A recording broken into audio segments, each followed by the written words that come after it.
हिमाचल प्रदेश के कर्मचारी बहुत ताकतवर हैं। चुनावी रण में जीत की हवा के शोर बहेगी, ये कर्मचारी ही निर्धारित करते हैं। इसका एक छोटा सा नमूना 2022 के हुए विधानसभा चुनावों में देखा गया था, जब कांग्रेस ने इन कर्मचारियों को जीतने के लिए तमाम वादे किए और ये वादे कारगर भी साबित हुए।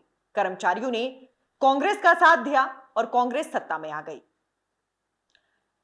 सत्ता में आने के लिए कांग्रेस ने कर्मचारियों को ओल्ड पेंशन स्कीम जैसे लाभ देने का वादा किया था। हालांकि वादे कई सारे हैं, जिनमें से कुछ अभी पूरे नहीं हो पाए हैं और कुछ पर अब कर्मचारी मुखर भी होने लगे हैं।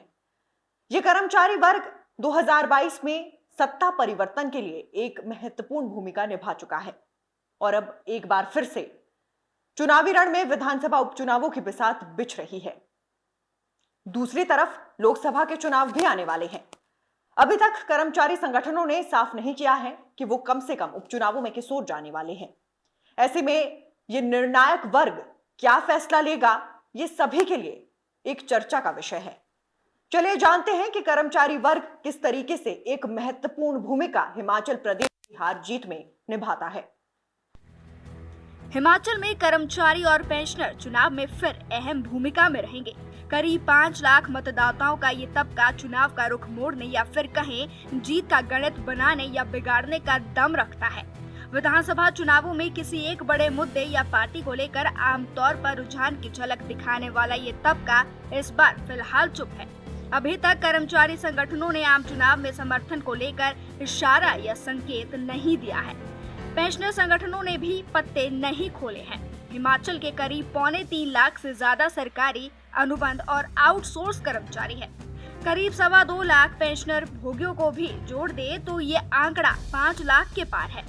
प्रदेश में लगभग 2.5 लाख सरकारी और अनुबंध कर्मचारी है, जो सीधे तौर पर हर माह वेतन सरकार के खजाने से पाते हैं। आउटसोर्स कर्मियों की संख्या भी 25,000 के आसपास है। इन कर्मचारियों और पेंशन भोगियों की मुख्य मांगे राष्ट्रीय स्तर पर भी एक साथ उठती आ रही है।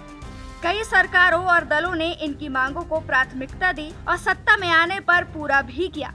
हिमाचल में तो कांग्रेस ने 2022 की जंग में ओल्ड पेंशन स्कीम को बड़ा मुद्दा बनाकर प्रदेश की सत्ता में वापसी की राह तैयार की।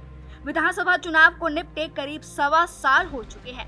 कर्मचारियों और पेंशनर की कई ज्वलंत मांगे व मुद्दे अभी भी जिंदा है। बावजूद इसके ओपीएस से जुड़ी पेचीदगियों और लाभ आम चुनाव की इस जंग में भी कर्मचारियों से सीधा जुड़ा बड़ा मसला है।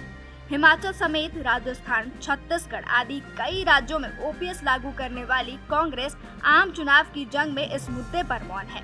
पहले ही अपना स्टैंड क्लियर करने वाली भाजपा ने ओपीएस को अपनी चुनावी मुद्दों से दूर रखा है, जबकि कर्मचारी राष्ट्रीय स्तर पर ओपीएस पर स्टैंड क्लियर करने के लिए भाजपा कांग्रेस की ओर टकटकी लगाए हुए है।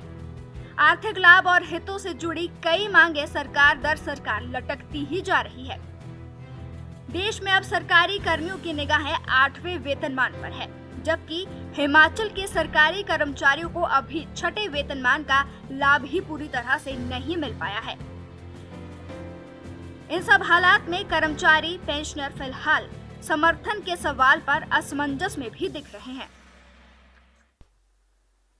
कर्मचारियों को ओल्ड पेंशन स्कीम का लाभ तो मिल गया, लेकिन अभी कर्मचारियों की कई अन्य मांगे हैं, जिसे लेकर कर्मचारी मुखर नजर आ रहे हैं। ऐसे में इन 6 सीटों पर होने वाले विधानसभा उपचुनावों में कर्मचारी किसका साथ निभाते हैं, ये गौर योग्य है।